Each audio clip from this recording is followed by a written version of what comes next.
한 20%씩은 벌어야지. 근데 20%씩 꾸준히 버는 경우가 거의 없습니다. 좀 기대 수준을 낮추고 그다음에 이제 리스크, 뭐가 잘못될 거를 감안을 하면 전략을 세우는 게 좋다는 말씀을 드리겠습니다. 그러니까 반도체가 확실히 바닥을 친 건 맞아요. 여러 가지 재고 소진돼 있고 공급 측면에 있어서도 뭐 그런 디시플린 원칙을 지금 잘 지키고 있어서 $1도 뭐 한 1,300 이상 유지가 된다면 수출과 기업들의 투자 두 가지 그 축이 내년 경제를 그나마 한 2% 정도 성장을 유지시켜 줄 것 같습니다.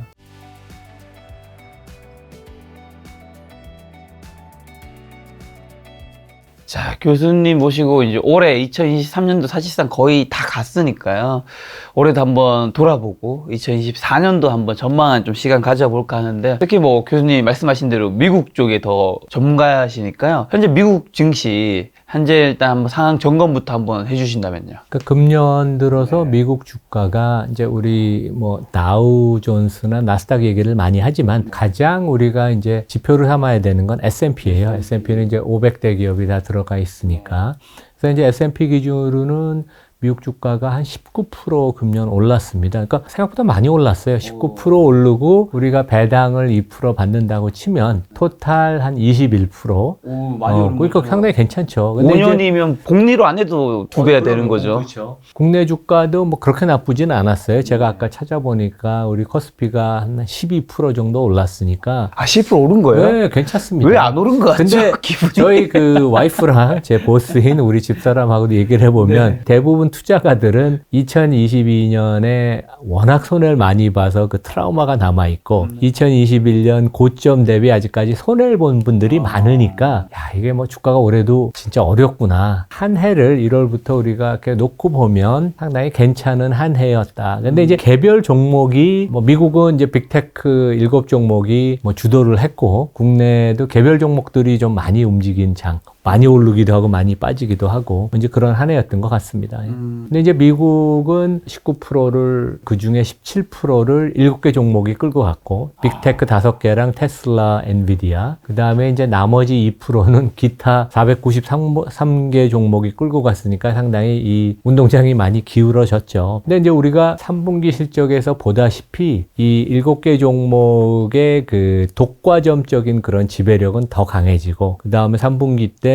조금 걱정을 했는데 기업 이익하고 현금 흐름이 둘 다 좋아졌어요. 보통 우리가 기업 이익만 좋아지고 현금 흐름이 같이 좋아지지 않으면 조금 걱정을 해야 되는데 완연하게 2분기도 마찬가지고 3분기에도 기업 이익이 좋았고 동시에 현금 흐름이 좋아지니까 그 실체가 있는 기업 이익의 회복이었다.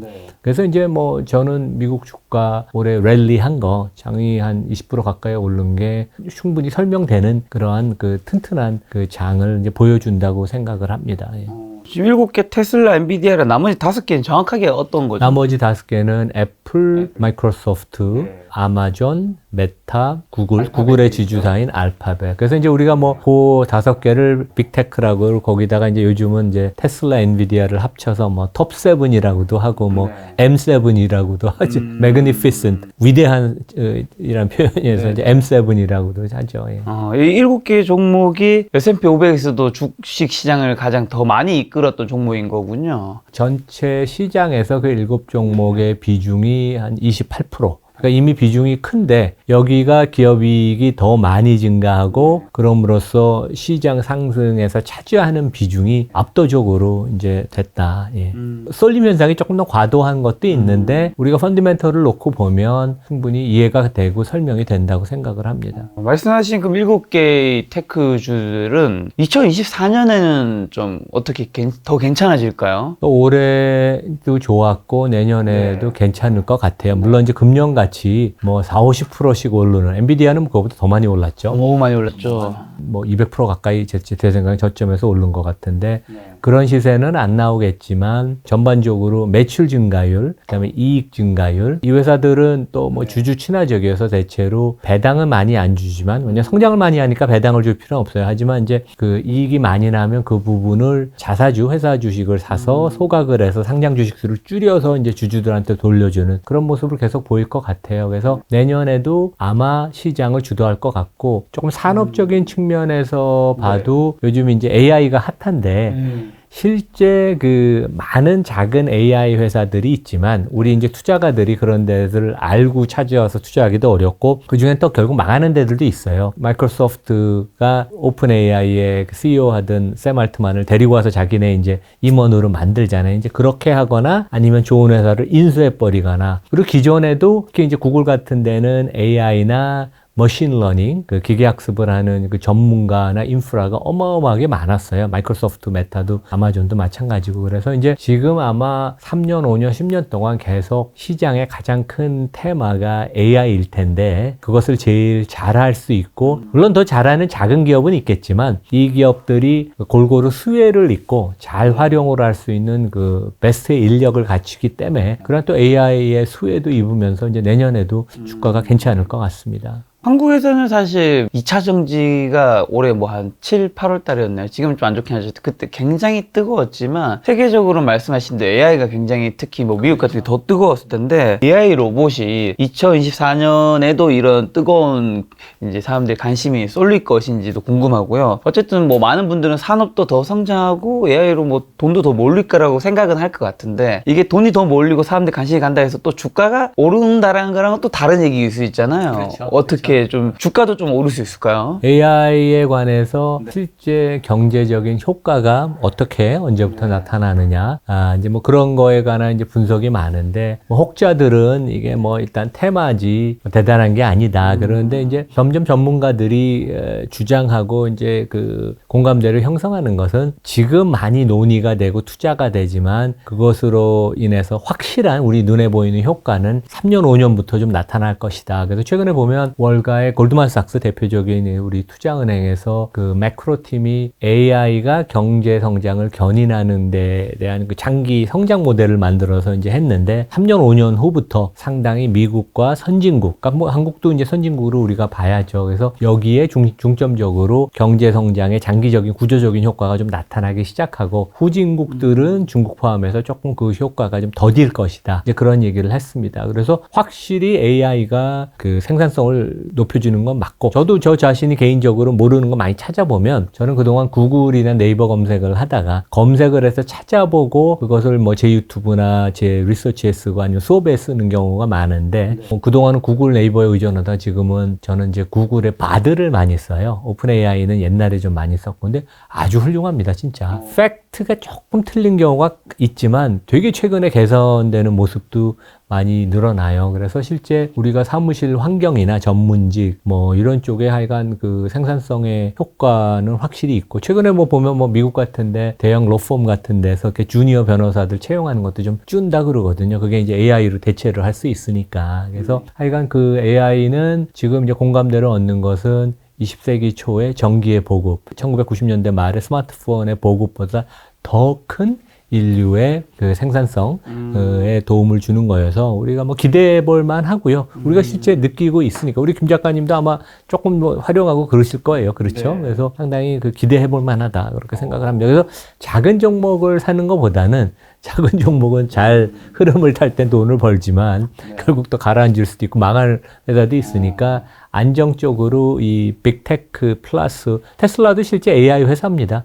미래 자율주행으로 가면 다 AI고 거기서 엄청난 AI 인력이 있고 엔비디아도 이제 AI의 인프라를 까는 데 중요한 반도체 회사니까 5개, 6개 종목 안에서 고르는 게 왜냐하면 투자라는 게 우리가 어제도 이제 제 중학교, 고등학교 동창들 모임이 있는데 얘기를 하다가 야 이게 뭐 무슨 종목이 좋냐고 그래서 한 10%만 매년 꾸준히 벌면 대단한 것이다 대한민국에서. 근데 그렇죠. 이제 그 의사하는 친구인데 한 20%씩은 벌어야지. 근데 20%씩 꾸준히 버는 경우가 거의 없습니다. 좀 기대 수준을 낮추고 그다음에 이제 리스크 뭐가 잘못될 거를 감안을 하면 조금 큰 종목을 전략을 세우는 게 좋다는 말씀을 드리겠습니다. 자, 2023년도 이제 11월 벌써 말이니까 거의 이제 한 달밖에 안 남았는데 투자자분들은 아까 말씀하신 대로 이제 뭐 S&P 500이라든가 한국 심지어 코스피도 어쨌든 올랐지만 근데 많은 분들이 굉장히 좀 어렵다고 느낀 또 한 해였다고 생각하실 것 같은데 교수님 보실 때는 좀 어떤 한 해였다고 보시나요? 저도 지금은 뭐 마켓에 있는 사람은 아니죠. 뭐 간접적으로 그렇죠. 있죠. 뭐 학교에 몸을 담고 있죠. 마켓에서 열심히 보고 주위에 이제 후배들 하는 일 보고 그러는데 한 30몇 년 사이에 제일 재미있는 기억에 남는 한 해였던 것 같아요. 그래서 기대가 낮았는데 시장이 회복을 턴어라운드 한 것도 좋았고 국내는 하여간 개미 투자가들이 시장을 주도하면서 많은 작전 세력, 그냥 나쁜 사람들이죠. 그래서 뭐 나덕연 그 일당이나 뭐 영풍재지 같은 데도 주가 조작이 지금 뭐 조사를 하고 있지만 뭐 우리가 일반적으로 알 수 있는 거고 그 다음에 이제 시세가 분출이 됐던 배터리도 상당히 펀디멘털은 있고 좋은 기업이지만 과연 적정 주가에 대한 논란은 되게 있는 거 아니에요. 월가나 해외에서는 한국의 배터리 업종이 대단히 펀디멘털은 좁지만 기업의 가치는 우리 국내에서 얘기하는 것보다 훨씬 낮게 보기 때문에 해외에서 보는 시각과 국내에서 일부 세력들이 얘기하는 그 가격의 적정 가치의 차이가 많아서 그러니까 개별 종목의 시세가 분출이 된 해였고 그로 인해서 돈을 많이 번 분도 있지만 많은 투자가들은 또 손해를 보고 그 개별 종목이 많이 약진을 하고 시장을 주도했던 한 해였다. 뭐 그렇게 생각이 듭니다. 또 그 밖에도 기억에 남았던 현상이나 올해 투자 교훈 좀 어떤 게 있으셨나요? 우리가 너무 시세를 쫓아다니는 것은 하여간 피해야 되고 투자를 할 때 항상 기억을 해야 되는 게 우리가 얻는 것은 주가가 상승을 하면 뭐 하락할 수도 있지만 상승을 하면 시세 차익을 얻고 플러스 배당을 주는 기업들은 배당을 받는 게 이제 나의 토탈 리턴 아니에요. 그것을 우리가 과거를 한번 어떤 종목 기업이든 과거를 한번 계산을 해보고 그 다음에 이제 미래에 대해서 우리가 이제 펀더멘털을 생각을 하고 과거 데이터를 바탕으로 미래에 대해서 예측을 해야 되는데 역시 한국은 최근에 성장성이 떨어지니까 물론 배터리 같이 앞으로 매출액이 연 20%씩 20%씩 증가할 업종도 있습니다. 물론 이익은 그거보다 적게 증가할 거라고 저는 믿지만 그래도 뭐 하여간 10% 이상 증가를 한다는 건 대단한 건데 시장 전체로는 대한민국이라는 경제는 내년에도 뭐 올해도 2% 미만 성장을 하고 내년에도 2% 정도 성장을 밖에 못 하거든요. 그러면 우리는 토탈 리턴을 놓고 볼 때 기업 이익의 증가는 주가 상승으로 연결이 되는데 그 부분이 그렇게 높지가 않아요. 그래서 한국이 주식 투자에서 성과를 많이 못 거둔 이유가 성장성이 떨어져서 그런데 그러면 대신 우리가 나라가 성숙되고 성장이 둔화가 됨으로써 얻을 수 있는 건 뭐냐? 배당을 좀 많이 주는 종목을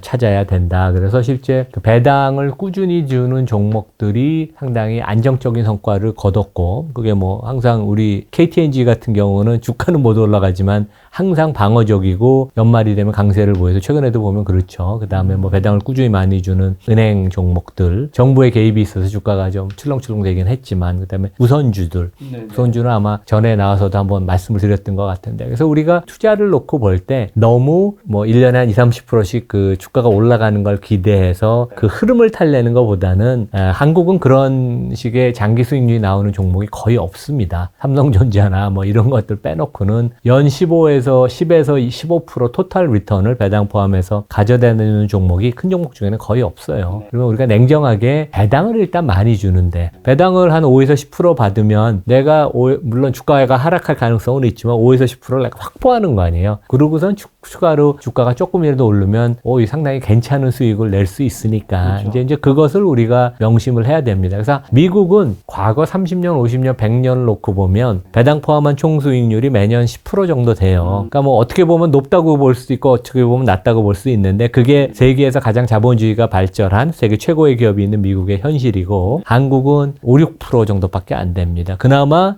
삼성전자를 빼면 5% 미만이에요. 그러니까 그게 대한민국 주식시장의 현실이니까 우리가 종목을 상당히 신중하게 고르고 배당이라는 것을 항상 우리가 염두에 두고 투자를 하는 게 좀 뭐 재미없고 다이나믹하지 않다고 볼 수 있지만 그래야지 우리가 손해를 안 보고 실수를 안 한다. 이제 그렇게 생각을 합니다. 배당주에서도 그러면 혹시나 특히 미국엔 배당 주는 회사들이 많으니까 어떤 곳들이 좀 괜찮게 보이시나요? 그러니까 미국은 주식시장의 역사가 기니까 그 배당 황제주 포통주라고 50년 동안 매년 배당을 증가시킨, 그러니까 배당을 매년 준 것보다 더 나아가서 절대 배당 금액을, 주당 배당 금액을 매년 50년 동안 올린 데들이 한 열 몇 개 있고요. 뭐 거기 뭐 P&G 같은데, 코카콜라, 펩시. 그러니까 여기는 이제 안정적인 비즈니스죠. 그래서 물가가 올라도 나의 배당이 오르고 연 한 2, 3% 보통 주거든요. 그런 데들은. 그래서 이제 그런 데가 있고, 그 다음에 이제 그거보다 한 단계 낮은 지난 25년 동안 배당을 매년 증가시킨, 그러니까 배당 귀족주라는 게 있습니다. 네. 이제 그런 데들이 있고, 대한민국은 제가 이제 1년 반 계속 추천한 게 현대차 우선주.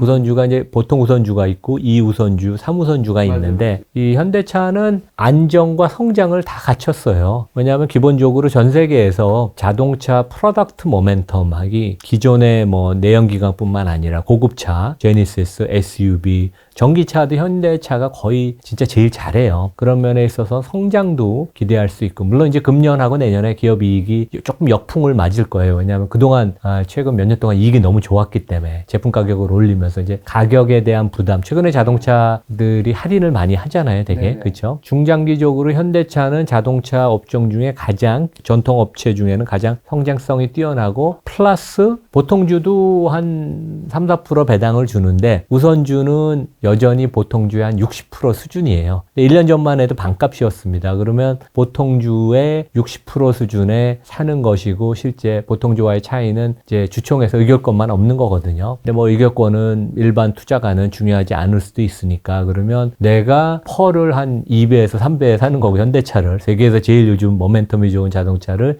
2배, 3배에 사는 거고, 배당 수익률이 8에서 한 10% 됩니다. 그러니까 올해 배당을 얼마나 줄지 정확하게 모르지만 아마 10,000원 넘게 줄 수도 있어요. 그러면 지금 주가가 10만 원 조금 넘잖아요. 그래서 배당 수익률이 한 9% 정도, 9에서 10% 되는. 그리고 분기부 배당도 올해 시작을 했습니다. 그러면 매분기 배당을 받고 내가 1년에 받는 배당만 해도 한 10% 되면 주가가 가만히 있어도 뭐 그 자체로도 훌륭하고, 주가가 나중에 기업 이익이 늘어나서 올라가면 추가 플러스 알파가 되니까 되게 좋은 것 같아요. 진짜 매력이 있고. 그 다음에 이제 여기도 정의선 회장 리더십 하에 좀 주주 친화적인 행보를 보여서 분기 배당도 하고, 그 다음에 이익의 몇 프로를, 25%를 배당으로 주겠다는 약속도 하고, 그 다음에 뭐 자사주 매입 소각도 이제 구체화시키고, 뭐 그래서 그런 면에 있어서는 한국도 대기업들이 소수주주를 좀 찬밥을 갖다가 이제 뒤통수를 치는 일들이 있는데, 그런 일도 당분간은 없을 것 같아요. 그래서 하여간 안정성과 성장성을 갖췄다. 그런 면에서 거의 대한민국에 그런 컨비네이션이 없는 것 같아요. 그래서 올해 주가가 꽤 많이 올랐어요. 올해 현대차 우선주는 한 25% 올랐습니다. 보통주보다 훨씬 좋은 상승을 보이는데 아마 당분간 계속 그럴 것 같아요. 예. 현대차 기아는 원래 내연 기관에서 지금 전기차 쪽으로 전환하고 있는데 잘 하고 있다고 보시는 것 같네요. 잘하고 있고, 어제 제가 그 우리나라 뭐 큰 초대형 그 대기업에 다니는 이제 사장이 친구여서 이제 얘기를 하다가, 이 친구가 이제 중국에 다녀왔는데, 중국이 진짜 이 전기차 업체들이 저가에 엄청난 기술력을 발휘해서 좋은 제품을 많이 만들어서 유럽이나 미국의 그 기라성 같은 100년 역사를 가진 데들이 상당히 어려움을 겪을 것 같아요. 테슬라는 뭐 승승장구를 할 것이고, 기존의 톱10, 톱5에 드는 전통업체치고 현대차가 제일 지금 잘하고 있는 것 같습니다. 그래서 당연히 뭐 리스크는 좀 있겠지만 안정성과 성장성을 같이 갖춘 뭐 상당히 효자 같은 배당 수익률이 높은 종목 같습니다. 2024년 좀 주식시장 전망은 좀 어떻게 보시고, 2024년에는 뭐 긍정적인 거는 여전히 남아있는 리스크 좀 어떤 것도 있다고 보시나요? 23년이 국내 시장을 가령 놓고 보면 내년에 경기와 기업 이익이 턴어라운드 한 것은 약간 선반영한 성격이거든요. 그러니까 이제 우리 대표주 삼성전자를 보면 2022년 9월 말 10월에 바닥을 5만 원 초반대 치고 지금 이제 7만 한 3천 원까지 올라왔잖아요. 그러니까 아직 뭐 주가가 낮은 것 같지만 저점 대비는 한 40% 올랐습니다. 지금 바닥을 다지고 있는, 이미 뭐 바닥을 쳤을지도 모르죠. 삼성전자의 이익을 선반영한 거고, 실제 시장 전체로도 최근에 이제 정부에서도 좀 자신 있게 얘기하는 게 반도체를 중심으로 수출이 이제는 바닥을 쳤다.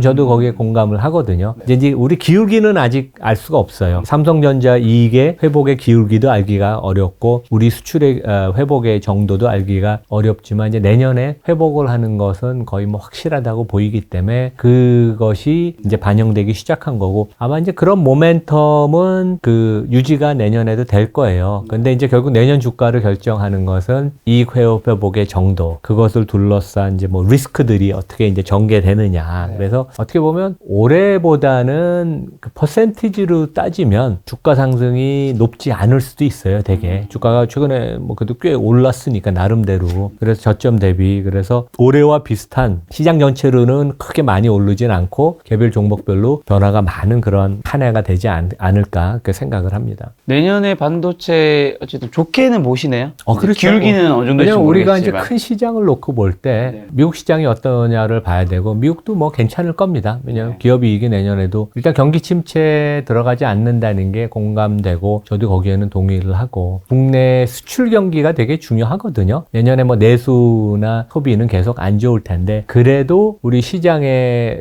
포진돼 있는 대부분의 종목은 이제 대기업들 수출 종목들이 많으니까 수출은 내년에 회복을 어느 정도 보인다면 큰 흐름은 상승 기조가 이어진다는 것을 우리가 뭐 그렇게 생각하면 될 것 같습니다.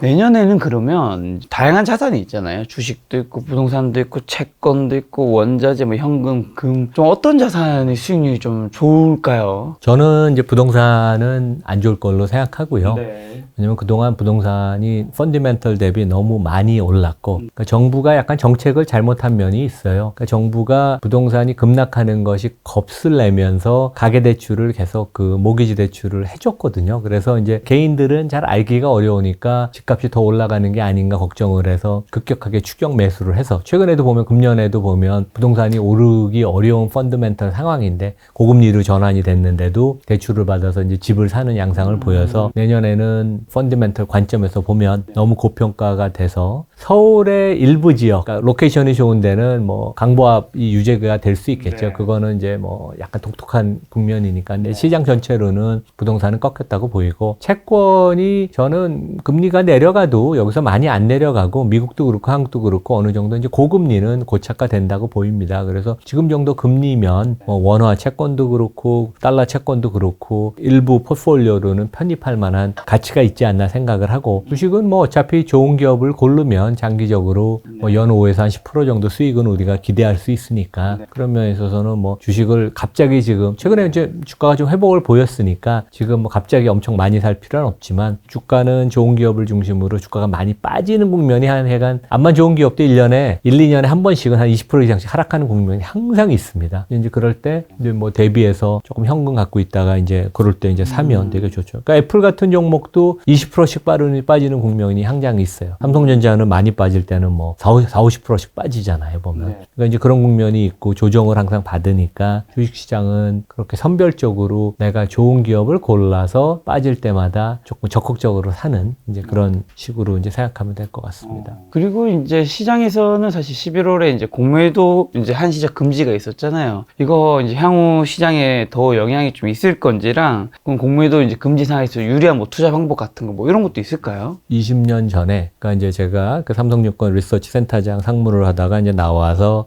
하도 주위에서 이제 외국 고객들이 제 이름은 이나무니까 이제 너의 그 개인 헤지펀드를 만들어라. 그래서 이제 제가 싱가포르에 가서 한국 사람 치고 어떻게 보면 처음으로 롱숏을 하는 해외 자금, 스위스 자금을 갖고 이제 헤지펀드를 운영을 했었어요. 그때 이제 모건 스탠리가 저희 그 프라임 브로커였고. 근데 이번에, 그러니까 제가 공매도를 되게 잘 알죠. 그러니까 어떻게 보면 한국 사람 치고 거의 처음으로 롱숏을 한 사람이니까. 근데 지금은 되게 잘못된 정책입니다. 저도 언론에 몇 번 썼는데 공매도를 없앤다고 주가가 오르지는 않아요. 그러니까 일시적으로 오를 수는 있죠. 왜냐하면 수요 공급에 있어서 주식의 공급을 약간 빼니까. 근데 주식을 공매도 친 사람은 한국에서 반드시 그것과 반대되는 포지션이 롱이 또 주식을 산 사람들이 있고 그다음에 공매도를 친 주식은 또 나중에 환매수를 하거든요. 커버링을 해서 다시 수요가 되기 때문에 학문적으로도 공매도가 주가를 빠뜨린다는 그런 증거는 전혀 없습니다. 그래서 이제 아마 뭐 정부나 정치권에서 잘못 이해하고 어떻게 보면 경제관료의 얘기보다는 이제 다른 잘못된 분들의 비전문가들의 얘기를 듣고 이번에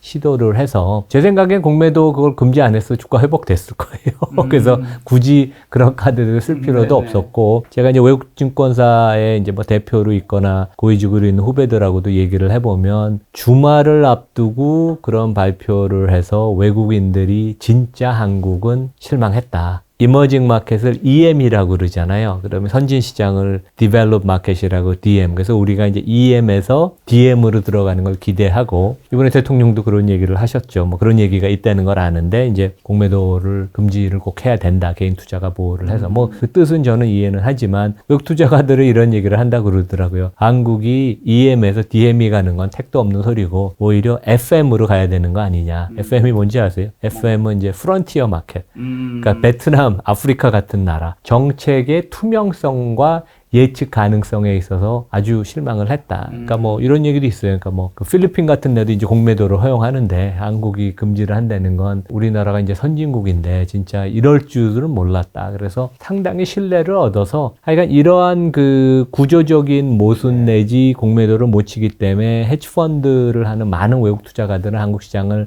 떠나는 중이고 이미 떠난 사람도 있고 앞으로 더 규모를 줄일 거예요. 그러면 외국 투자가들의 한국 시장의 참여도가 떨어지면서 거래 대금이 많이 줄 겁니다. 이미 제 생각엔 줄기 시작한 것 같고 우리가 비용하는 가장 큰 코스트는 시장의 유동성이 줄어들어서 한국이 되게 장점이 그거였어요. 우리가 다양한 산업이 되게 많은 나라고 일본보다는 작은 국가지만 일본 못지않게 다양한 산업이 있고 다양한 기업이 있고 시장의 유동성이 되게 풍부한 거래하는 측면에 있어서 근데 우리가 유동성이 준다는 것은 상당히 안 좋은 거거든요. 그래서 뭐 제 생각에는 내년 6월이라도 공매도 그 금지시킨 걸 좀 풀어서 정상으로 좀 가면 좋겠다. 이제 그렇게 생각을 합니다. 외국인 이제 좀 빠져나가면 내년 한국 증시는 6월까지 좀 안 좋을 수도 있을까요? 외국인들의 하여간 참여도가 적을 것 같고 그러니까 이제 제 생각에는 한국 시장 전체를 사는 거는 상당히 자제를 할 것 같고 개별 종목 그러니까 이제 삼성전자가 메모리가 턴어라운드 한다 그러면 삼성전자를 한국의 반도체 기업으로 보는 게 아니고 그냥 세계 최고의 메모리 회사인 삼성전자를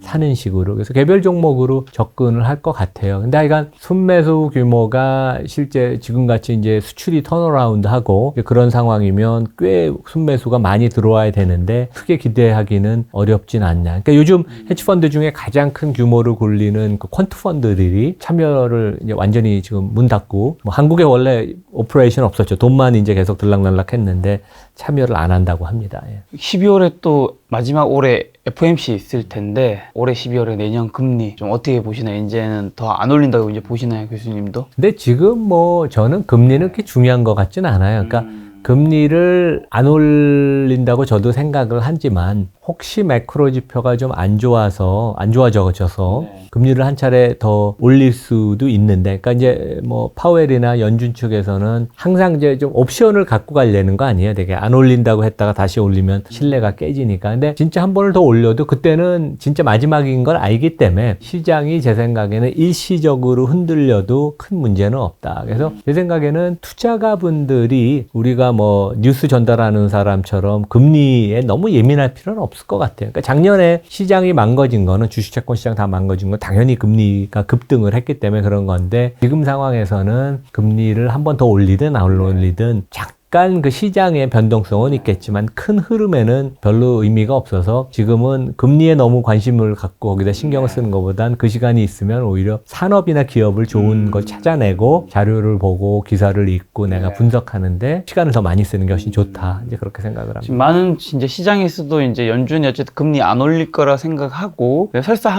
올린다 한 번 정도 올리고 이제 끝낼 것이 어쨌든 내년에는 이제 금리 인하 피커 또 생각을 하고 있잖아요. 금리가 실제 인하하게 되면 이제는 성장주들이 제약 바이오든 이런 어떤 것들이 힘을 발휘할까요? 미국도 그렇고 국내도 성장주들이 이제 금년 들어서 금리 인하에 대한 기대감, 금리가 이제 정점을 고칠 것이라는 기대감 때문에 성장주들이 좀 오르기 시작했죠. 그래서 이제 그거는 사실이고 저는 그렇게 빨리 내리진 않을 것 같아요. 2분기보다는 오히려 하반기 가서 연준 입장에서는 처음에 금리 인상을 타이밍을 놓쳐서 이제 실기를 했지만 그 이후로 특히 미국 연준은 금리를 많이 올림으로써 성공적으로 지금 인플레를 잡아가는데 여기서 야구를 치면 이제 9회 말인데 여기서 말로 홈런을 맞는 것보다는 조금 더 고금리 기조를 유지를 해가면서 어차피 주가는 회복을 했고 채권도 금리가 빠지면서 채권 시장이 강세이기 때문에 제 생각에는 기준금리를 빨리 낮춰야 될 인센티브는 연준 입장에서는 없는 것 같아요. 그래서 제 생각에는 상반기에는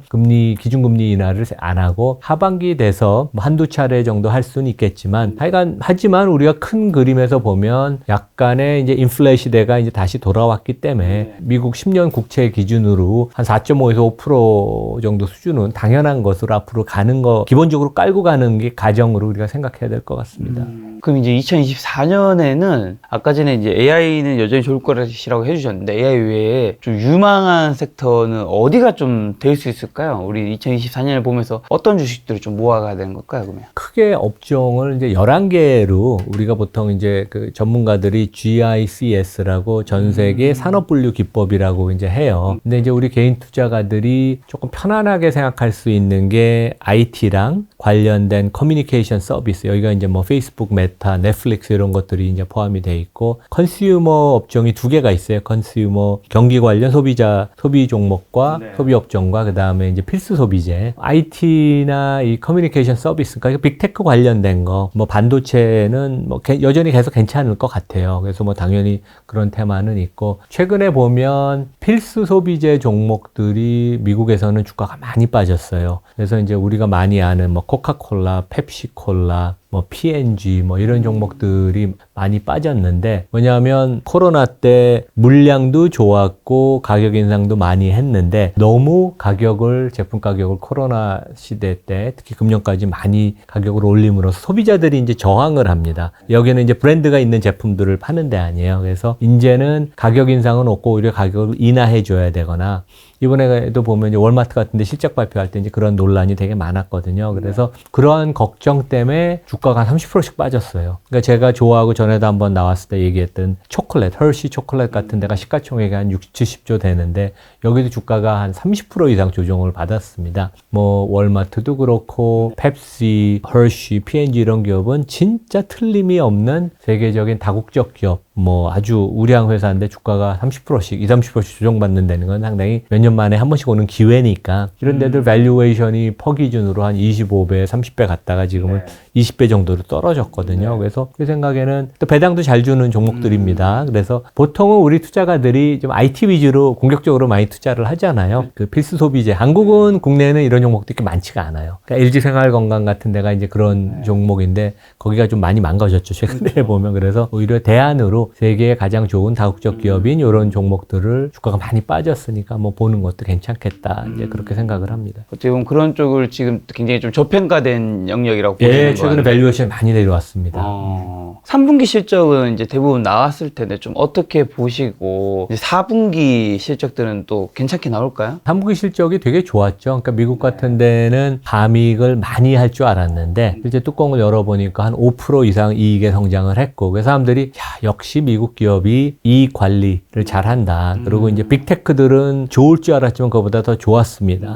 근데 이제 국내에도 괜찮은 것 같아요. 지금 3분기 실적들이 꽤 많이 나왔죠, 되게. 그리고 이제 4분기에 대한 가이던스도 있는데 국내도 이익이 확실히 바닥을 쳤고 이제 올라가는 그런 모습을 보여서 제 생각에는 4분기 미국 실적뿐만 아니라 국내 4분기도 한번 기대해 볼 만하다. 그리고 그것의 연장성상에서 내년도 이익이 뭐 상당히 완만한 성장을, 물론 이제 반도체 같은 데는 급격한 회복을 보이겠지만 많은 부분을 우리가 또 알고 있으니까, 그래서 약간 이익에 대해서는 기대를 해볼 만하고, 내년에 가장 중요한 지표는 개별 기업 시장 전체 이익의 회복의 속도라고 이제 말씀을 드리겠습니다. 개별 기업 말씀해 주셨는데, 특히 이제 미국 증시를 교수님께서는 당연히 한국 증시보다 더 좋게 보시잖아요. 아까 언급해 주신 뭐 애플, 구글, MS, 테슬라 이런 종목도 살 수 있겠지만, 어떤 분들은 이제 뭐 QQQ나 SPY, SPY 같은 것들 사잖아요. 그 S&P 500이랑 나스닥 지수 추종하는 그런 것들 계속 꾸준히 모아가시는 분들도 주변에 좀 있던데, 그냥 나는 어차피 주식 잘 모르겠고 그냥 나는 내 근로 사업소득 벌면서 그냥 계속 그쪽을 적금처럼 계속 살 거야 라는 분도 있던데, 이런 전략은 괜찮을까요? 뭐 지난 역사만 봤을 때는 그게 통용되긴 했지만. 그러니까 미국은 좋은 기업들이 워낙 많기 때문에 내가 주시장에 관심이 많고 공부할 여력이 되지 않으면 지수 ETF 사는 게 너무 좋습니다. 너무 좋네. 네네, 뭐 아주 훌륭하죠. 그래서 얼마 전에 일본 전문가가 일본 분이 오셔서 이제 제가 만날 기회가 있었는데 그런 얘기를 했어요. 한국은 우리가 개별 종목, 가령 테슬라를 우리가 2%를 들고 있다. 깜짝 놀라더라고요. 우리는 이제 개별 종목을 접근을 많이 하잖아요. 되게 미국도 자신 있게 IT를 많이 사고 막 그러는데, 일본은 그 개인들이 S&P 지수를 지수를 많이 산다 그러더라고요. 일본이요? 네, 그래서 이제 그게 뭐 블랙록도 있고 뱅가드도 있고 뭐 SSGA도 있고 그래서 이제 이 그 상장된 S&P 500 ETF를 많이 사고 국내도 뭐 이런 3대 자산운용사 미국 그 ETF를 살 수도 있고 국내에서 또 우리 상장된 미국 시장 ETF도 있으니까 그래서 이제 그것도 좋은 방법이고 그다음에 이제 나스닥 QQQ도 괜찮습니다. 근데 이제 S&P 기준으로 한 ETF 사는 것보다는 리스크가 크니까 변동성이 좀 크다는 걸 아셔야 되고 하지만 여기에 이제 레버리지를 두세 배 레버리지나 인버스는 하지 말라. 왜냐면 인버스는 이제 공매도 같은 건데 주식이라는 것은 기업의 이익을 반영하는데 기업은 최소한 상장된 기업들은 괜찮아서 발전을 해서 이익이 뻗어 올라가거든요. 거기에 대해서 인버스라는 건 일시적으로 잠깐 내가 트레이딩을 하는 거지 인버스를 들고 있다는 것은 구조적으로 불가능한 그 구조예요. 그러니까 뭐 올라가는 항상 올라가는 기본적으로 올라갔는데 거기서 내가 돈을 벌겠다. 그래서 레버리지 ETF도 안 되고 인버스도 하지 마시라. 그런 말씀을 드리겠습니다. 지금 미국의 이제 S&P 500이든 뭐 나스닥이든 지수를 꾸준히 사는 건 좋다고 말씀해 주셨고 이제 레버리지라든가 인버스 이런 건 하지 말라고도 조언을 주셨는데 그럼 혹시나 좀 더 나아가서 이런 지수를 사는 거면 어쨌든 올해 미국 증시가 좀 괜찮았기 때문에 좀 내가 지금 사고 내년에 만약에 좀 떨어지면 뭐 안 좋게 될 수도 있고 하니까 어떤 분들은 이걸 언제 뭐 이 지수도 타이밍을 재고자 하는 분들도 있잖아요. 그냥 지수는 월급 날마다 그냥 아무 생각 없이 좀 이렇게 모아가는 게 나을까요? 아니면 이것도 뭐 투자 전략이라는 게 있을까요? 주식은 시장 전체를 놓고 봐도 그렇고 개별 종목도 지난 거 보면 되게 쉬워 보입니다. 되게. 그러니까 우리가 삼성전자가 5만 1,000원일 때 작년에 대부분 사람은 5만 원 깨진다고 얘기를 했거든요. 맞아요. 그래서 이제 바닥을 그 정확하게 알고 팔아야 될 고점을 알기가 되게 거의 불가능합니다. 그래서 일단은 좋은 기업, 좋은 산업을, 좋은 기업을 고르는 게 좋고 그 안에서는 너무 공격적인 추격 매수를 하는 거는 좀 안 좋아요. 왜냐면 항상 주가는 내재 가치가 이렇게 있으면 그것을 둘러싸고 심리에 따라서 고평가됐다가 저평가됐다 이제 그런 과매수, 과매도 국면이 항상 있거든요. 그래서 주가가 좀 빠질 때 항상 하는 게 좋아요, 되게. 그래서 너무 이렇게 추격 매수는 하지 않고 그다음에 이제 뭐 제일 편한 거는 말씀하신 것처럼 월 똑같은 금액을 갖고 뭐 시장 ETF 같은 거 사는 것도 되게 좋다. 제가 서울시청에 전에 강연을 거기도 투자 무슨 동아리가 있더라고요. 그래서 제가 한번 가서 그 어레인지 하신 젊은 분이 애플 주식을 매달 자기 한 주씩 산다. 그래서 되게 훌륭하시다. 그래갖고 되게 그동안 좋았다 그러더라고요. 근데 이제 그때가 최근에 이제 주가가 다시 많이 회복을 했는데 그 당시에 한 180불 넘었을 때 너무 많이 오른 거 아니어서 사도 되냐. 그래서 제가 너무 그걸 이렇게 타이밍을 하지 말고 사시라고 그랬어요. 그냥 매달 180불이니까 한 달에 한 25만 원씩 그 한 종목을 사는 거죠. 그래서 그냥 쌓아가면 되니까. 물론 180불 갔다가 주가가 하락해서 한 170불까지 위협을 받았었어요. 근데 최근에 다시 회복해서 190불이 거의 넘었거든요. 그래서 뭐 좋은 기업은 꾸준히 우상향을 하니까 그러니까 고평가된 상황에서 추격 매수만 피하면 괜찮다. 이제 그런 말씀을 드리겠습니다. 한국에서는 사실 이제 올해 가장 뜨거웠던 곳이 이제 2차 전지잖아요.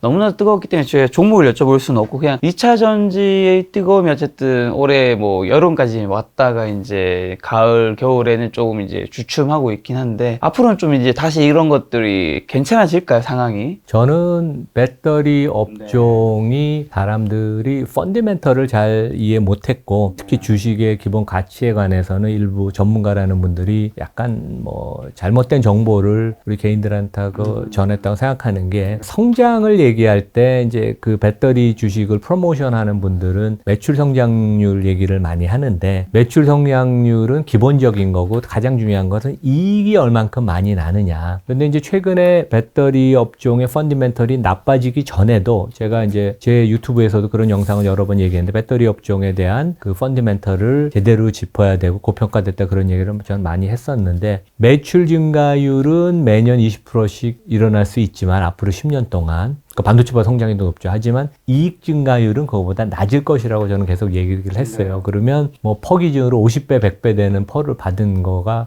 불가능한 거죠. 그리고 이제 큰 산업의 흐름은 자동차 업계를 좀 주도하는 뭐 테슬라의 일론 마스크나 이런 그 미국의 그 주요 자동차 업체들의 CEO들이 이런 생각을 한 거예요. 이게 이제 전기차 값이 한 차당 5만 불, 6만 불 올라가는데 그 중에서 한 15,000불, 2만 불이 배터리니까 너무 많은 부가가치가 배터리 업체한테 가는 거예요. 근데 그것은 전기차 제조하는 업체한테 하나도 돌아오는 게 없죠. 소비자들은 또 차값이 너무 비싸서 부담이 되고 그래서 이 사람들이 얘기를 한 게 차값을 낮추고 남는 돈을 인프라 충전을 빨리 하는데 하자 그러면 그 인프라는 전기차 업체들이 갖고 있는 거 아니에요. 자기네 자산이 되는 거니까. 배터리 비용이 올라가는 건 그냥 비용으로 처리가 되는 거고 그래서 그런 얘기를 이미 2분기 여름 전부터도 얘기하고 이제 저는 되게 배터리가 너무 고평가됐다고 자신 있게 생각했던 게 이 큰 패러다임의 변화가 있었어요. 그래서 지금 더 그런 추세는 강화가 되는 것 같고 그다음에 뭐 수주 같은 것도 100조 원 수주가 있는데 수주는 항상 취소가 될 수 있습니다. 그리고 수주가 많다고 돈을 버는 건 아니에요, 되게. 그래서 약간 잘못된 그런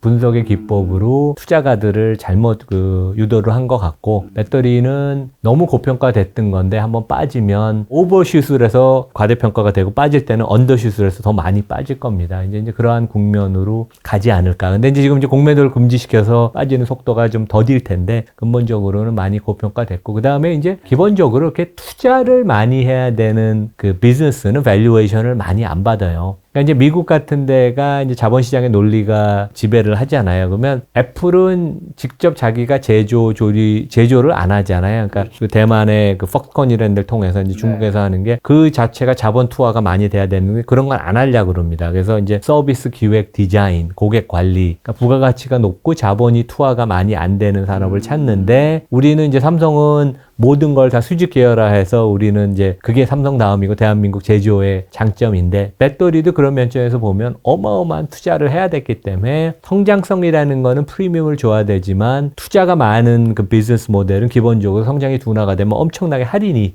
디스카운트가 돼야 돼요. 이제 그런 걸 종합적으로 놓고 보면 배터리는 조금의 프리미엄을 주는 건 이해가 가지만 과거에 얘기가 됐던 여름 전에 얘기가 됐던 그런 프리미엄은 우리가 펀더멘털 관점에서 보면 이해하기가 어려운 그런 논리였습니다. 네. 근데 방금 전에 수주가 많다고 돈을 버는 건 아니라는 코멘트 한번 해주셨는데 저희가 생각했을 때 수주가 많으면 당연히 돈을 많이 벌 확률이 높은 게 아닌가. 그렇죠. 뭐 LG 에너지 솔루션 같은데 수주가 뭐 100조 원이다 그러는데 그 수주는 최근에 이미 포드와 합작 공장 같은 게 취소가 되면서 수주가 다 취소가 되잖아요. 이게 그러니까 수주라는 거는 바인딩된 거가 아니기 때문에 그 수주가 적어도 그 수주로 인한 그 마진이 20%인 게 좋지 수주가 많고 마진이 5%밖에 안 되면 별로 안 좋을 수도 있거든요. 그래서 매출 수주를 갖고 얘기하는 게 아니라 이익을 돈을 얼만큼 버느냐 그걸 갖고 얘기를 해야 된다는 실제로 말씀입니다. 내수 중에 남는 게 얼마인지를 잘 봐야 된다라는 말씀. 그런 면에서 보면 삼성전자는 검증이 됐고 메모리 반도체는 어려운 시기가 있었지만 당연히 턴어라운드하면 돈을 많이 벌거든요. 그래서 저는 개인적으로 지금 시가총액 2위, 3위를 다투는 게 LG 에너지 솔루션이 100조 원 좀 넘고 그 바로 밑에 SK 하이닉스가 95조 원쯤 되는데 내년에는 완전히 뒤집어질 거예요. 완전히요? 예. 리스크를 감안한 장기 투자 대상으로는 여전히 그 반도체가 배터리보다는 훨씬 좋다고 생각을 합니다. 완전이라고 해주셔서 제 개인적인 질문이자 많은 시청자분들 해당될 수 있는 질문인데 삼성전자에 제가 좀 많이 가지고 있는데 우선주를 배당금이 들어왔더라고요. 아, 그런가요? 네. 삼성전자 분기마다 주니까. 우선주 더 사야 될까요? 그 우선주 현금이 들어왔으니까. 삼성전자 우선주가 되게 재밌는 게 다른 우선주는 보통 주주 대비 50% 할인되다가 최근에 조금 할인이 줄어드는데 삼성전자는 우선주가 오히려 할인율이 한 10%까지 줄어들었다가 오히려 최근에 조금 벌어지는 양상이죠. 예, 네, 그렇죠. 지금 보통주가 73,000원이면 우선주가 63,000원 정도. 지금 한 57,000원? 그렇죠. 네. 그러니까 20%까지 줄었다가 최근에 벌어지는 양상을 보이는데 뭐 보통주랑 우선주 기본적으로 같은 흐름을 보일 거고 반도체 사이클이 회복이 되는 그런 국면이니까 그리고 이제 보통주보다 좀 싸게 사니까 배당 수익률이 조금 높잖아요. 그렇죠? 이제 그런 면에 있어서는 메리트 있다고 보입니다. 2022년에 이제 시장을 굉장히 좀 안 좋게 만들었던 게 어쨌든 굉장히 안타까웠던 사건이 러시아랑 우크라이나 전쟁이었고 올해는 또 이스라엘과 하마스 그렇죠. 굉장히 국제 정세가 계속해서 뭔가 어쨌든 이슈들은 터지고 있는데 뭔가 이제 교수님께서는 또 해외 무대에도 많이 근무하시고 하셨으니까 글로벌 경제에서 뭐 미국이라든가 유럽, 중국, 일본 이런 곳에서 혹시나 주목하고 있는 주의 깊게 보고 있는 이슈들 뭐 어떤 게 있을까요? 리스크가 세 가지가 있다고 하죠. 우리가 아는 리스크. 두 번째는 이제 어떤 리스크인지 알긴 하지만 그게 어떻게 전개될지 모르는 거. 그러니까 이제 이스라엘 하마스 전쟁이 이제는 우리가 리스크를 알지만 이게 휴전을 갈지 더 악화될지 모르잖아요. 이제 세 번째는 우리가 지금 지금 머리로 이해 못하는, 상상을 못하는 리스크. 그러니까 이제 갑자기 전개가 되는 거죠. 그렇죠, 이제 그런 그렇죠. 리스크는 계속 있을 것 같고, 모든 나라가 자기 중심으로 국수주의적으로 가고 유엔의 기능이 떨어지고 그러면서 그런 리스크는 많아질 것 같아요. 그래서 여전히 중국 관련된 리스크가 큰 것 같아요. 그래서 이번에도 뭐 시진핑하고 바이든하고 만나는데 네. 대만은 우리 땅이다. 간섭하지 말라. 내정 간섭하지 말라 코멘트를 그랬죠. 했나요? 그럼요. 그래서 이제 오. 그거는 이제 말로 하는 게 아니라 대만 그 중국 사람들은 실제 그렇게 생각을 하고 큰 그 우리 중국의 역사를 보면 대만이 이제 중국의 일원으로 가는 것은 순리라고 보는 그런 사람들이 많죠. 그래서 네. 또 대만하고 우리는 멀지는 않잖아요. 그리고 반도체로 연결이 돼 있고 IT로 연결이 돼 있으니까 수혜를 볼 수도 있지만 일단은 우리한테 여러 가지 리스크로 많이 작용을 할 테니까 양한 리스크, 그러니까 지정학적인 중국과 대만 간의 그런 리스크. 그다음에 이제 뭐 미국 같은 데는 이제 선거가 지금 이제 있잖아요. 있죠. 그래서 내년에 이제 11월에 바이든이 있는데 이게 뭐 바이든이건 트럼프건 양쪽이 이렇게 경제 정책을 잘하는 것 같지는 않아요. 그래서 크게 뭐 이렇게 도움이 많이 되는 그런 이벤트는 아닌 것 같고 뭐 대한민국도 우리 이제 뭐 그 저 총선이 내년 4월에 있으니까 지금 뭐 포퓰리즘 정책에 나오는 것은 시장에 되게 베어리시한 안 좋은 건데 이제 그런 것들이 계속 지금 나오고 있어서 좀 걱정입니다.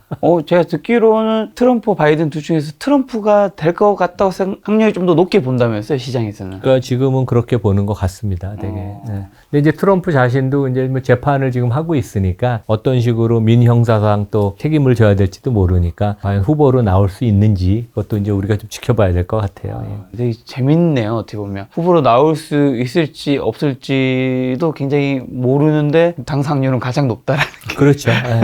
근데 지금 이제 트럼프가 당선이 되면 가령 우크라이나에 대한 지원, 그러니까 이제 자국 중심으로 가고 작은 정부를 지향을 하니까 공화당은 지금 우크라이나에 대한 지원, 그 다음에 이스라엘에 대한 지원 이런 걸 다 이제 뭐 이스라엘은 아닐 것 같아요. 왜냐하면 최근에 보면 뭐 자기 사위도 그 유대인이고 그러니까. 근데 그러니까 최소한 우크라이나에 대한 지원 뭐 이런 것들이 이제 끊어지면서 이제 전 세계 지정학적인 좀 균형을 또 깨는 그런 모습을 보일까봐 이제 걱정이 좀 되기도 합니다. 예. 지금 환율이 최근에 좀 많이 떨어졌었잖아요. 1300 중반대 갔었는데 지금 이제 1200 한 8, 90원대더라고요. 앞으로는 좀 어떻게 보세요? 고공행진을 했고 실제 우리나라 기업들 뭐 현대차, 삼성 모든 대표적인 수출 기업들이 혜택을 많이 입었습니다. 되게. 근데 저는 높은 환율이 어느 정도 지속된다고 봐요. 그러니까 이제 미국이 심지어 기준금리 인상이 끝났고 여기서 이제 시장 금리가 좀 안정화를 보여도 이제 가장 큰 이유는 우리 환율은 위안화 영향도 많이 받고 최근에 보면 이제 위안화가 내려오면서 우리 원 달러가 1300 아래로 내려오는 모습을 보이는데 이제 yen 달러 영향을 많이 받기도 하죠. 특히 옛날에는 yen 달러 영향을 많이 받았는데 우리 많은 전문가들이 올해 나와서 자기 yen 달러가 이제 꺾였다 그러는데 틀렸죠, 되게. 환율은 진짜 전문가들도 예측이 어려워요. 제가 옛날에 90년대 JP 모건 있을 때 제가 뭐 소니나 이 한국 기업들 분석하면 우리 이코노미스트가 하도 환율을 틀려갖고 제가 수익 추정이 맨날 틀렸거든요. 그러니까 진짜 환율은 어려운데 일본이 엔화 약세를 꽤 인조이하는 것 같아요. 왜냐하면 이제 150 넘어가도 껐떡없이 버티는 게 엔화가 싸니까 여행객들 많고 우리 국내 분들 요즘 뭐 일본 여행 엄청 많이 가시잖아요. 일본이 설비 투자가 지금 엄청 요즘 좋아요. 그 가장 큰 이유 중에 하나가 해외 기업들이 엔화가 되게 싸고 일본 정부가 되게 그 친화적으로 외자 기업한테 그런 정책을 하니까 야 이게 우리가 엔화를 약세를 좀 당분간 더 가도 되는 게 아닌가. 그리고 30년 만에 임금이 일본에서 오르고 실제 디플레이션이 약간 끊어지는 모습. 아직은 끊어졌다고 우리가 결론을 내리기 좀 이른데 이러한 그 부정적인 뭐 문제, 뭐 수입 물가가 좀 많아지는 그런 것도 있지만 일본이 구조 조정을 하고 과거 디플레이션을 벗어나려면 뭔가 계기가 있어야 되는데 그러니까 증권 거래소를 통해서 기업들한테 버버넌스 개선하라는 한 개의 축을 쓰고 다른 것은 이제 매크로 관점에 있어서 환율을 쓰는데 환율이 160, 170 가도 내버려 둘 것 같아요. 그런 면에 있어서는 우리나라 자체 문제도 있죠. 가계부채 많고 재정 적자 많고 일본이 엔화 약세를 내버려 둔다면 우리도 지금 1300달러 원 달러 기준 1300 밑으로 내려온 건 일시적인 것이고 다시 위로 올라가지 않을까 이제 그렇게 생각을 합니다. 그리고 한국 수출은 나오는 이제 데이터는 요즘에 좀 제가 듣기로는 바닥은 좀 찍고 좋아지고 있다고 들은 것 같은데 실제로 그런지랑 또 수출 데이터 좋아지면 원래 한국 주식은 약간 수출이랑 상관관계가 좀 높지 않나요? 그렇죠. 우리한테는 되게 좋죠. 그래서 아까 말씀드린 것처럼 수출이 턴하고, 그러니까 반도체가 확실히 바닥을 친 건 맞아요. 여러 가지 재고 소진돼 있고 공급 측면에 있어서도 뭐 그런 디시플린 원칙을 지금 잘 지키고 있어서 반도체가 회복이 되면서 $1도 뭐 한 1,300 이상 유지가 된다면 제 생각에는 수출 쪽은 뭐 기대해 볼 만하다. 내년에 수출과 기업들의 투자 두 가지 그 축이 내년 경제를 그나마 한 2% 정도 성장을 유지시켜 줄 것 같습니다. 내년엔 제약 바이오 섹터가 조금 힘을 살 수 있을까요? 모르겠습니다. 그러니까 이제 국내에서 보면 바이오가 기간이 되게 많이 필요한 업종이거든요. 이제 제가 뭐 대표적인 바이오 회사 사회이사를 전에 좀 했었는데 우리나라에서 라이센스 아웃을 제일 크게 했었고 실력이 진짜 뛰어난 CEO와 인력이 있는데도 다 된 것 같은데도 막상 이 계약이 체결되는데 1, 2년이 걸리거든요. 그래서 이제 국내에서 보면 많은 바이오 업체들이 사장님들이 자기 보는 눈으로는 뭔가 발표가 될 것 같은데 결국 라이선스 아웃을 하려면 상대방이 사줘야 되잖아요. 그런 입장에서 보면 고만고만한 기업들이 몇백 개 중에서 고르는 거기 때문에 그게 라이선스 아웃이 이렇게 크게 터지기는 좀 어렵다. 그래서 최근에 보면 이제 VC 쪽에 큰 회사 운영하는 회장님, 대표이사님들도 보면 바이오는 내년에도 좀 어렵지 않나. 어려운 시기를 겪지 않나. 왜냐하면 조금 정리가 돼야지, 구조조정이 돼야지. 그런 면에 있어서는 저는 개인적으로 그 업종에 대한 깊은 지식은 없지만 그런 생각을 합니다. 교수님께서는 미국에서 특히 AI 관련된 회사들 좀 아까 좋게 평가해 주셨는데 한국에서 네이버, 카카오 같은 이제 인터넷 섹터는 이제 올해 상반기나 이때보다는 분위기가 좀 좋아졌죠. 그래도 주가만 봤을 때는 내년은 좀 괜찮으실까요, 더? 근데 저는 기본적으로 그 네이버를 카카오보다 훨씬 좋게 봤고, 왜냐하면 기본적인 이익 창출 능력이 뛰어나고 거버넌스 지배 구조가 카카오는 너무 안 좋고 네이버는 상당히 괜찮아요. 근데 이제 이번에 카카오 사태를 보면서 우리 김범석 의장이 아직도 뭐가 문제인지 잘 모를 거예요, 되게. 뭐가 문제일까요, 정확하게? 한 말씀해 주신다면. 쉽게 얘기하면 알파벳이라는 그 지주회사가 있죠. 우리가 이제 국내에서 GOOGL이나 GOG를 사면 알파벳의 주주가 되는데 그 밑에는 검색 엔진도 있고 유튜브도 있고 AI 하는 회사들. 그러니까 이제 돈을 벌든 안 벌든 한 30-40개 자회사가 있는데 거의 예외 없이 100%다 알파벳의 자회사예요. 아래 단에서 버는 모든 이익이 다 알파벳으로 귀속이 되고 알파벳에 근무하는 임직원이 20만 명인데 이 사람들은 개별 회사는 틀리지만 모두 결국은 알파벳이라는 한 회사를 위해서 일합니다. 이 관계 일치, 얼라이먼트가 이루어진 거죠. 근데 이제 카카오는 근본적으로 아직도 우리 회장님이 잘 모를 거라고 저는 생각을 하는 게 180개 자회사였다가 지금 줄어서 120개인데 각자 자기 도생을 하는 거예요. 각자 살아남고 각자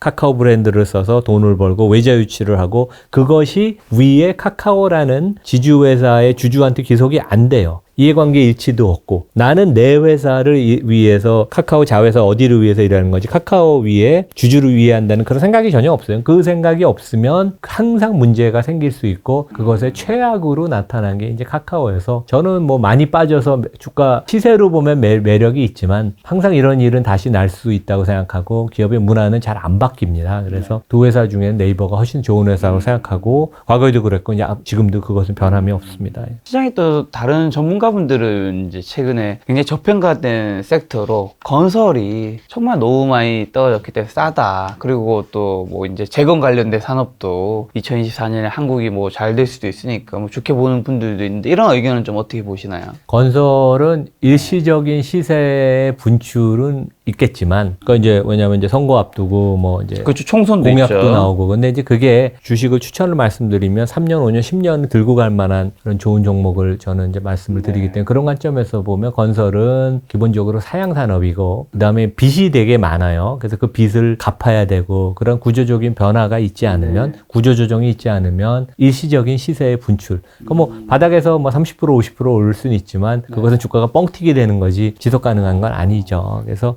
큰 어떤 구조조정, 그러니까 결국 빚이 하여간 줄어야 돼요. 빚이 너무 많으면 근본적인 구조적인 주가 상승은 되게 어렵다. 어떤 업종이든 간에.